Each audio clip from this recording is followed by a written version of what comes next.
Patel cricket premier league season 2 ను నేడు నగరంలోని ఎస్ఆర్ఆర్ కాలేజీ గ్రౌండ్ లో పోటీలను అట్టహాసంగా ప్రారంభించారు. ఈ కార్యక్రమానికి ముఖ్య అతిథిగా తెలంగాణ మున్నూరు కాపు రాష్ట్ర వర్కింగ్ ప్రెసిడెంట్ చల్లా హరిశంకర్, కరీంనగర్ నియోజకవర్గ కాంగ్రెస్ పార్టీ ఇన్ఛార్జి పురమల్ల శ్రీనివాస్ హాజరై ఈ పోటీలను ప్రారంభించారు. ఈ క్రికెట్ టోర్నమెంట్ 3 రోజుల పాటు కొనసాగనుందని, ఈ కార్యక్రమం ముగింపునకు కేంద్ర హోంశాఖ సహాయ మంత్రి బండి సంజయ్, మాజీ మంత్రి గంగుల కమలాకర్, ప్రభుత్వ విప్ ఆది శ్రీనివాస్ హాజరవుతారని మున్నూరు కాపు రాష్ట్ర వర్కింగ్ ప్రెసిడెంట్ చల్లా హరిశంకర్ అన్నారు. అదేవిధంగా మున్నూరు కాపు మహిళలకు ముగింపు రోజున ముగ్గుల పోటీ కార్యక్రమం ఉంటుందని కరీంనగర్ అసెంబ్లీ నియోజకవర్గం ఇన్ఛార్జి పురమల్ల శ్రీనివాస్ తెలిపారు. జర్నలిస్టుల ఫోరం మరియు పటేల్ యూత్ ఫోర్స్ ఆధ్వర్యంలో రెండో లీగ్ టోర్నమెంట్స్ ఈరోజు ఎస్ఆర్ఆర్ కాలేజీ మైదానంలో ప్రారంభించుకోవడం జరిగింది.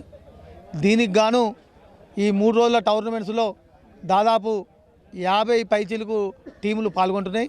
ముఖ్యంగా మున్నూరు కాపు యువతను ఒక తాటి మీదకి తీసుకురావాలి. వాళ్ళు ఒక పోటీ, ఒక గేమ్ అంటే ఒక గెలుపు ఓటమిని సమానంగా తీసుకునే వాళ్లకు తెలపాలనే ఉద్దేశంతో మరి ఒకరిదొకరు సహకరించుకోవాలి.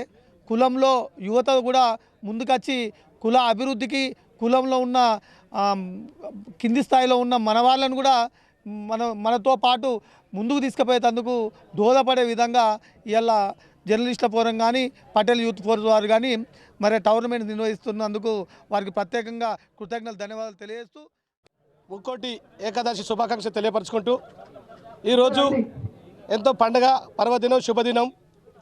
ఈరోజు మున్నూరు కాపు జర్నలిస్టుల ఫోరం ఆధ్వర్యంలో మరి యూత్ ఫోర్సు నిర్వహిస్తున్న క్రికెట్ లీగ్ పోటీ కార్యక్రమంలో భాగంగా ఈరోజు మున్నూరు కాపు కుల బాంధవులు, కుల సోదరులు మరియు పటేళ్ళు అందరూ కలిసి ఏకకాలంలో మన ఎస్ఆర్ఆర్ కాలేజీ గ్రౌండ్లో కలుసుకొని ఒక సంపూర్ణమైన ఆలోచనతోటి అందరూ ఒక ప్రేమపూరితంగా, స్నేహపూరితంగా ఆటలలో నిర్వహించుకొని ఉల్లాసంగా, ఉత్సాహంగా ఉండడానికి కార్యక్రమం చేపట్టిన మన మున్నూరు కాపు జర్నలిస్ట్ ఫోరంకు మొదటగా శుభాకాంక్షలు తెలియపరుచుకుంటూ వారికి ధన్యవాదాలు తెలియజేస్తున్నాను.